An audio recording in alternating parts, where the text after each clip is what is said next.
बिल्कुल, आइए होली गा लेते हैं, उसके बाद ही लास्ट रहेगा कौन दिशा में। और हमारे चैनलों की फरमाइश है और साथ में भक्तों के भी और साथ में जब आप जैसे लोग हैं तो ये भजन बहुत ही प्यारा सा है होली का। और मैं चाहूंगी कि मेरे साथ आप लोग भी गाइएगा। होली खेले रघुबीरा अवध में, होली खेले रघुबीरा। और होली आने वाली है, काश कि मैं आप लोग के साथ में होली खेलती तो कितना अच्छा लगता ना। लेकिन हाय रे मेरे फोटो के स्मार्ट काहे को खेलने का टाइम मिले। एक बार मेरे साथ आइएगा, उठाइए अपने हाथों को कैसे। होली खेले रघुबीरा अवध में, होली खेले रघुबीरा, होली खेले रघुबीरा अवध में, होली खेले रघुबीरा, होली खेले रघुबीरा, होली खेले रघुबीरा, होली खेले रघुबीरा अवध में, होली खेले रघुबीरा, होली खेले रघुबीरा अवध में, होली खेले रघुबीरा।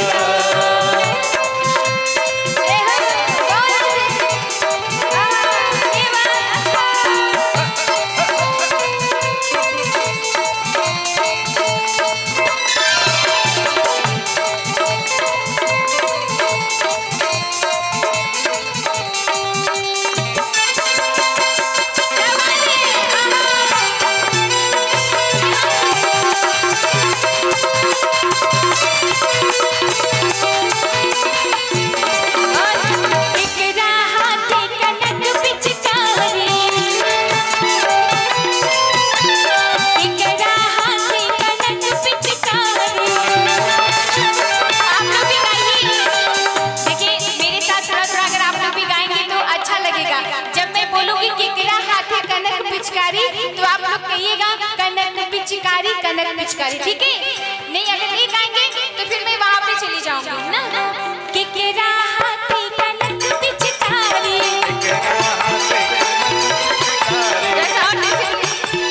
केकरा हाथे कनक पिचकारी, केकरा हाथे अबीरा हो, केकरा हाथे अबीरा अवध में, होली खेले रघुबीरा, होली खेले रघुबीरा अवध में, होली खेले रघुबीरा, होली खेले रघुबीरा अवध में, होली खेले रघुबीरा। और गाना है रघुबर से भीगे चुनर वाले, रघुबर से भीगे चुनर वाले, रघुबर से भीगे चुनर वाले, रघुबर से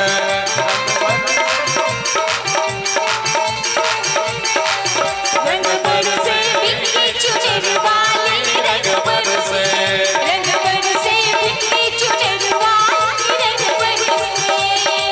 और सोने के थाली में चूना परोसा, जमुना परोसल हो, जमुना परोसल, सोने के थाली में चूना परोसा।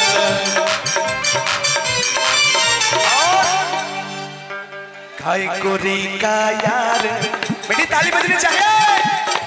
खाई गोरी का यार बलम तरसे मन बरसे, रंगबर से बिखरे चुनर वाले, रंगबर से बिखरे चुनर वाले, रंगबर से।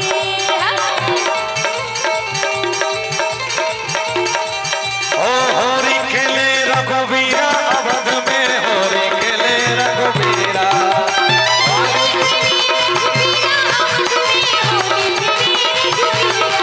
ओ दिल मिलावे लोग लुगाए, मिलावे लोग लुगाए, दिल मिलावे लोग लुगाए, दिल मिलावे लोग लुगाए। भाई महारत में वीरा अवध में, होली खेले रघुबीरा, होली खेले रघुबीरा अवध में, होली खेले रघुबीरा। ओ होली खेले रघुबीरा अवध में, होली खेले रघुबीरा। और देखिए हमारे हिंदुस्तान में भोजपुरी में बड़ा महत्व होता है गमछा का। और चाचा जी गमछा लेके नाच रहे हैं और उधर भी एक दो गमछा है। और कहना क्या, निकला के मरद भोजपुरिया सखी, निकला के मरद भोजपुरिया, निकला के मरद भोजपुरिया सखी, निकला के मरद भोजपुरिया, निकला के मरद भोजपुरिया हो भोजपुरिया, निकला के मरद भोजपुरिया सखी, निकला के मरद भोजपुरिया, निकला के मरद भोजपुरिया सखी, निकला के मरद भोजपुरिया। और सुनिएगा, निकला के कुर्ता, निकला के धोती, निकला के कुर्ता, निकला के धोती,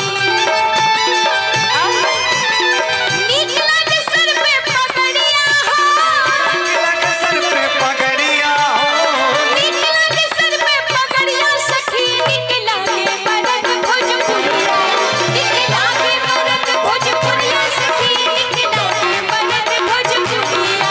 निकला के मरद भोजपुरिया सखी, निकला के मरद भोजपुरिया। हरि है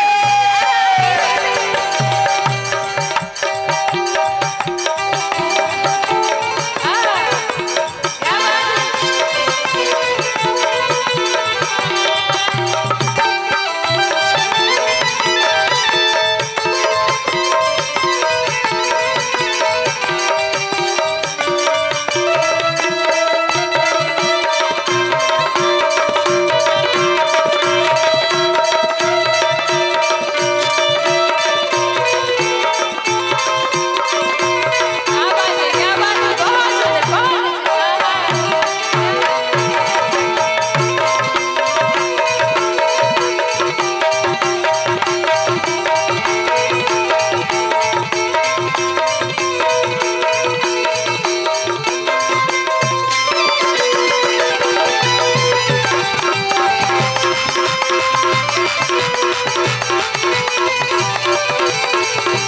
और देखिए, असली फगुआ में गीत का मजा वो जो चाचा जी हैं वो ले रहे हैं, शुरू से लेकर आखिरी तक गा रहे हैं और डांस कर रहे हैं। हम लोग गा रहे हैं, वो नाच रहे हैं, यही होता है मस्ती, यही होता है मिजाज।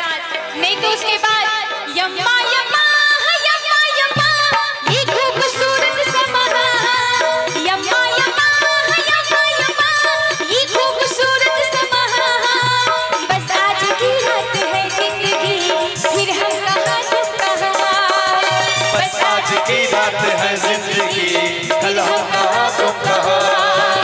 यम्मा यम्मा यम्मा यम्मा, ये खूबसूरत समा, यम्मा यम्मा यम्मा यम्मा, खूबसूरत समा।